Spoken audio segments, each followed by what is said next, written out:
कहवा लगायू बड़ी दे, भवनवा में आव चली। मैया कहवा लगायू बड़ी देर, भवनवा में आव चली। नमस्कार दोस्तों, मैं हूँ माया तिवारी और आप सभी लोगों का स्वागत करती हूँ मैं अपने चैनल में। तो दोस्तों, कैसे हैं आप सभी लोग, यह बताने के लिए कमेंट्स बॉक्स में जय माता दी एवं हर हर महादेव जरूर लिखिएगा। तो चलिए दोस्तों, आज के वीडियो में मैं बात करूँगी आप सभी लोगों से नवरात्रि के चौथे दिन माँ दुर्गा जी के चौथे स्वरूप की पूजा के बारे में, कि नवरात्रि के चौथे दिन माँ दुर्गा जी के किस स्वरूप की पूजा होती है।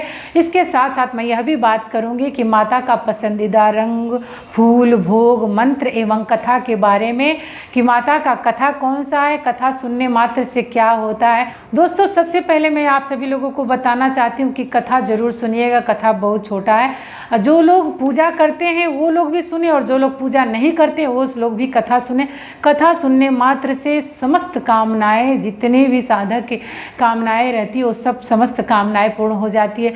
तो चलिए दोस्तों, आप सभी लोग बने रहिए मेरे साथ मेरे चैनल पर अंत तक। तो चलिए मैं वीडियो का शुभारंभ करती हूँ। सबसे पहले मैं आप सभी लोगों को कथा सुनाऊंगी।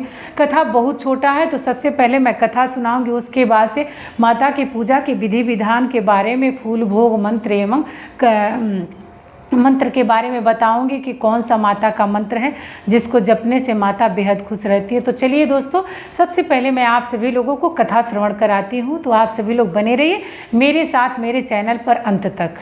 पौराणिक मान्यताओं के अनुसार माँ कुष्मांडा से तात्पर्य पौराणिक कथाओं के अनुसार माँ कुष्मांडा का जन्म दैत्यों का संहार करने के लिए हुआ था। कहा जाता है कि कुष्मांडा का अर्थ कुम्हड़ा होता है। कुम्हड़े को कुष्मांडा कहा जाता है, इसलिए माँ दुर्गा जी के चौथे स्वरूप का नाम कुष्मांडा रखा गया था। पौराणिक मान्यताओं के अनुसार हर जगह चारों तरफ अंधेरा व्याप्त था। तब कुष्मांडा देवी ने अपने मंद मंद हंसी से, मंद मंद मुस्कान से इस सृष्टि के अस्तित्व को रचा था, जिसके बाद माँ कुष्मांडा को आदि स्वरूपा और आदि शक्ति माँ दुर्गा जी के आदि शक्ति के नाम से जाना गया। कहा जाता है कि सूर्य मंडल के पास माँ कुष्मांडा देवी जी निवास करती हैं। जो भक्त, जो साधक नवरात्रि के चौथे दिन माँ कुष्मांडा देवी जी की पूजा करता है, विधि विधान से पूजा करता है, विधिवत तरीके से पूजा करता है, उसके बल, यश और आयु और अच्छे स्वास्थ्य की प्राप्ति होती है। तो दोस्तों, ये रहा माँ कुष्मांडा माता की कथा। तो दोस्तों, माँ कुष्मांडा अस्त्र शस्त्रों से सुसज्जित, शंख, चक्र, गदा, शूल और हाथ में कमंडल, जपमाला, माला आदि अस्त्र शस्त्रों से माँ कुष्मांडा देवी सुसज्जित रहती हैं। तो दोस्तों, ये रहा माँ कुष्मांडा देवी का कथा। आप सभी लोगों को कैसा लगा? अब जान लेते हैं माता की पूजा के विधि विधान के बारे में, कि किस विधि से माता का पूजन किया जाता है और कौन सा एक चीज़ है जो माँ कुष्मांडा माता की पूजा में अगर आप चढ़ाते हैं तो आपकी समस्त कामनाएं पूर्ण हो जाती हैं। जरूर ही चढ़ाना चाहिए।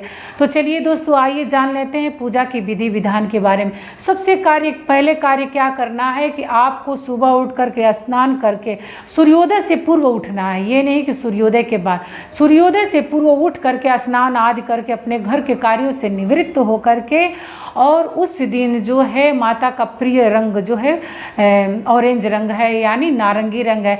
तो नारंगी रंग का वस्त्र धारण करके आप माता के सामने आसनी बिछा करके अपने हाथ में जो है फूल लेकर के और अक्षत लेकर के माता का आवाहन करिएगा। हाथ खाली मत रखिएगा। और वहाँ पर विराजित जितने भी समस्त देवी देवता हैं उन देवी देवताओं का भी आवाहन करिएगा और हाथ में पुष्प लेकर माँ कुष्मांडा देवी का आवाहन करिएगा और उनका जो है विधि विधान से पूजा करिएगा। और गंगा जल जरूर छिड़किएगा। बिना गंगा जल छिड़के जो है पूजा करने मत बैठिएगा। पहले तो आप अपनी आसनी पवित्र कर लीजिएगा, उसके बाद उस पर बैठ करके तब गंगा जल छिड़क करके जो है पूजा शुरुआत करिएगा और हाथ में फूल लेकर के माता का आवाहन करिएगा। उसके बाद से जल अर्पित करिएगा। जल के तुरंत बाद माता को सिंदूर लगाइएगा। माता का वो सिंदूर लेट से नहीं लगाना चाहिए। पूजा में जब आप जल चढ़ा दी तो तुरंत उसके बाद जो है आप कुल सभी लोगों को जो है सिंदूर लगाना चाहिए। बहुत लोग कहते हैं कि भोग लगा लेते हैं तो सिंदूर लगाते हैं, नहीं। पहले स्नान, उसके बाद माता का श्रृंगार। तो पहले श्रृंगार बार में सिंदूर लगाइए। तो इस तरह से पूजा करना है। चढ़ाना क्या है माता को उस दिन जो है कुष्मांडा माता की पूजा में आपको लेना क्या है, पान का पत्ता लेना है। पान का पत्ता कटा छटा नहीं हो, सुंदर पान का पत्ता हो। पान का पत्ता लेना, उसमें केसर लेना है, चंदन हल्दी रख करके और मौली सूता रख करके माँ कुष्मांडा देवी का नाम लेकर के कलश के पास, और नहीं तो आप प्रतिमा रखे हैं तो प्रतिमा के पास जो है आपको चढ़ाना है। इस तरीके से माँ कुष्मांडा के सामने अपनी जो बात रखनी है, आप अपना जो आपकी इच्छा है, अपनी इच्छा जागृत करते हुए माँ कुष्मांडा को अर्पित करिएगा। और अर्पित करते समय आपको बोलना क्या है, ओम ब्रीम बृहस्पतये नमः। इसी मंत्रों के द्वारा जो है उस पान के पत्ते को अर्पित कर दीजिएगा। इस तरीक़ा से पूजा करिएगा माँ कुष्मांडा देवी का उस दिन नवरात्रि के चौथे दिन। तो दोस्तों ये रहा माँ कुष्मांडा माता की पूजा। दोस्तों आरती जरूर करिएगा। पूजा के बाद बिना आरती का पूजा जो है संपूर्ण नहीं माना जाता। बहुत लोग कहते हैं कि सुबह में आरती नहीं करेंगे, एक ही बार शाम को करेंगे। ऐसा नहीं है, आप सुबह में भी आरती करिए, शाम को भी आरती करिए। आरती दोनों समय करनी चाहिए। बहुत सारे लोगों के मन में ये रहता है कि एक ही बार शाम को करेंगे, तो ऐसा नहीं, शाम को भी करिएगा और सुबह को करिएगा। दोस्तों ये रहा माता कुष्मांडा देवी का पूजा। अब जान लेते हैं। तो दोस्तों नवरात्रि के चौथे दिन माँ कुष्मांडा देवी की पूजा में जो है सबसे प्रिय उनका रंग जान लीजिए कि माता का प्रिय रंग क्या है। तो ऑरेंज रंग का वस्त्र पहन करके आप पूजा करिए। और ऑरेंज कलर का अगर आप वस्त्र माता को भी अर्पित करती हैं तो माता बेहद खुश रहती हैं। तो ये रहा माता का रंग। अब जान लेते हैं माता के भोग के बारे में। तो दोस्तों माता का सबसे प्रिय भोग जो है आप अपने घर पर बना करके मालपुए का भोग लगाएं। मालपुए का भोग लगाने से माता रानी बेहद खुश रहती हैं, बेहद प्रसन्न रहती हैं। उनकी प्रसन्नता के लिए और अपने घर में जीवन में आनंद के लिए मालपुए का भोग जरूर लगाएं। तो ये रहा माता का प्रिय भोग। अब जान लेते हैं माता का मंत्र कि माता का किस मंत्र से उस दिन जप करें।